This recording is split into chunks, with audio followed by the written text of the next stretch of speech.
बातमी बीडमधून आहे। बीडच्या हिंगणी हवेली या गावामध्ये पुराच्या पाण्यात अडकलेल्या 9 लोकांचं रेस्क्यू करण्यात आलंय।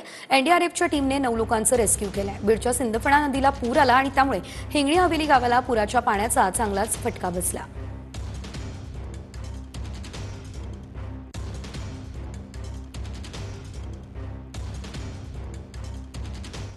पुराच्या पाण्यामध्ये जे अडकलेले लोक होते ते सुद्धा आहेत। काय सांगाल, कधीपासून तुम्ही अडकून पडला होतात, काय परिस्थिती होती तिथं? तिसरा दिवस झाला ना। 3 दिवस झाले आम्हाला पाणी कुंकडत हलाय बियाणं का आमच्या शेळ्या गेल्या, गंज वाहून गेली, नळ्या गेल्या, पत्र गेले, घरातलं सामान गेलं, काही नाही वाढलं उरलं आमचं काय घरामध्ये। तुम्ही 3 दिवस सगळ्या त्या परिस्थितीमध्ये काढले, पुराचं पाणी आलं असेल, काय परिस्थिती, लहान मुलं होते पण काय नाही, 3 दिवस झाले, 3 दिवस झालं बाळाला अन्न पाणी सुद्धा नाही।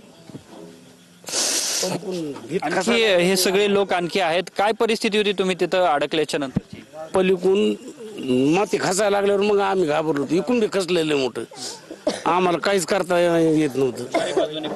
चौकून पाण्यातच बसलो होतो समजा। तुमच्या हातामध्ये छोटी छोटी बाळ आहेत, काय परिस्थिती होती? तुम्ही 3 दिवस काढले त्या परिस्थितीमध्ये तिथं? छोटं बाळ होतं आमचं, खायला नव्हतं त्याला काही। अजून मुलगी आहे माझी एक छोटी। आता तुम्हाला या सगळ्या जवानांनी, इथल्या स्थानिक आमदारांनी इथं थांबून मदत केली, बाहेर काढलंय, काय प्रतिक्रिया? बहुत बहुत धन्यवाद त्यांचा।